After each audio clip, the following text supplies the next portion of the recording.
Kanina when you were talking about redness, bakit? Why does it happen? What are the triggers of skin redness? So actually, there are a lot of different triggers for skin redness, such as psychologic. So every time you're anxious or stressed, you would notice your cheeks getting flushed. Also, it can be environmental. So UV exposure, pollution, exposure to extreme heat and cold can also trigger redness. Also, the use of different topicals such as harsh acids or ingredients with alcohol in it. This also triggers skin redness. So iba-ibang causes talaga. And you know what, Sika is something I've been hearing from many people, many dermatologists, talagang more and more pinag-uusapan siya. What does it do in terms of helping soothe red skin? So Sika is actually what we're very familiar with as Centella asiatica. So it's a very common ingredient that we know is anti-inflammatory. So it addresses cells and enzymes in our skin that produce inflammation. Aside from that, it also restores our skin barrier and makes it more moisturized.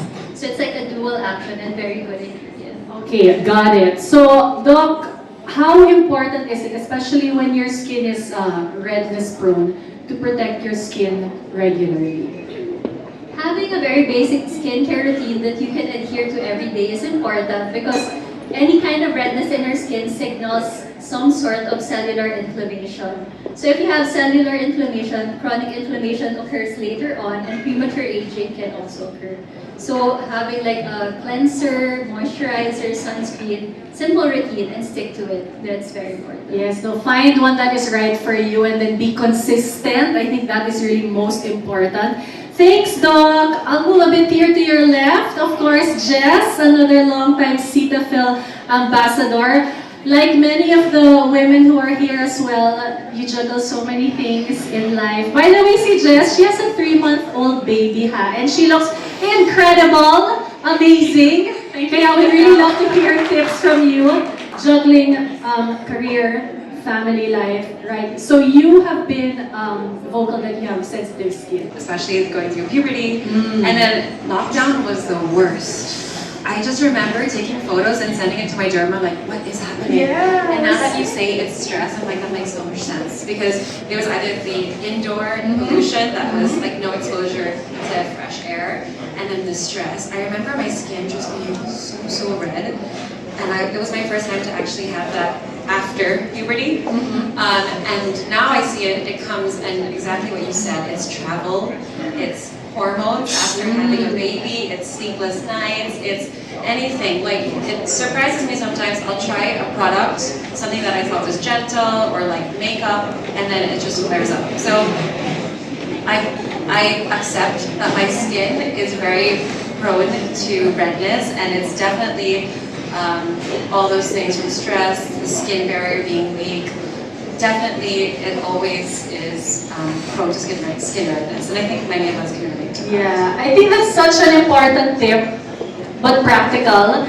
Yung to just acknowledge, ito na yun, these are the cards I was dealt with, my skin is like this. Yeah, because if you, diba? And you also pointed out something so important, which is, it's not just kasi our skincare. Like a lot of you, I'm sure you have Cetaphil in your current rotation of skincare, but like we wear makeup and like even things you put on your hair. Pag yung hair mo mapunta sa face mo, di ba? Mapupunta yung product. Even our sheets when we sleep, di ba? There are so many factors that contribute to it, which is why I guess what's special about this slide, and we've been hearing the term, it's about proactive skincare. So for you, Jess, why is it so important to be more proactive when it comes to your skincare routine?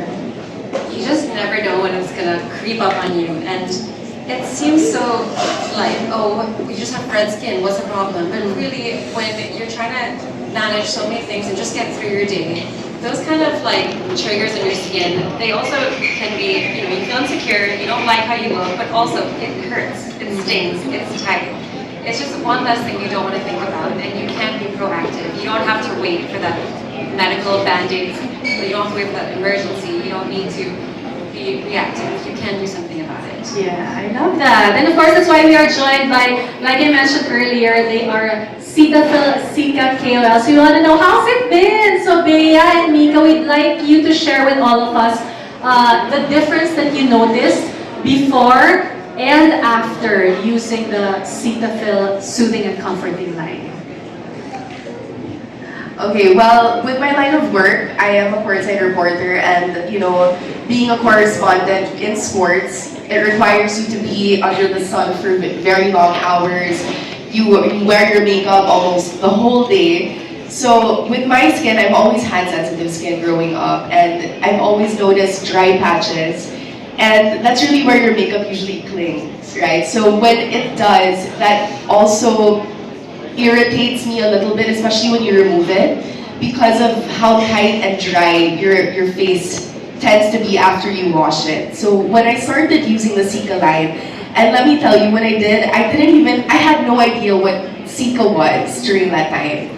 But when I started to read more about it, it was all about soothing, redness, and relief for people who have sensitive skin. So when I tried it and I did it religiously, that's really when I started to notice my skincare routine got a lot shorter. It was, it ended up becoming a staple in my skincare routine just because it really helped the redness and just the irritation itself. Because, when I'm out there, I have to always look a certain way, and especially being on camera. So it always helps, you have that first foundation, the base is already great to begin with. So again, the Cica line is really just a lifesaver for somebody who has to wear makeup every single day, who has to make sure that their skin is always the best, because who wouldn't want to have glowing skin, soothing skin as well?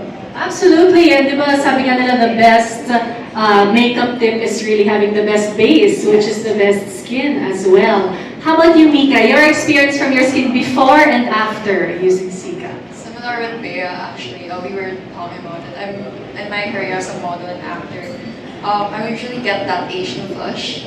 Like it would be from a day-to-day basis. Like today's a good day or a dry day or a oily day. And what I like about this line is fragrance-free, which is really healthy because you know how sometimes we use products with a lot of smells.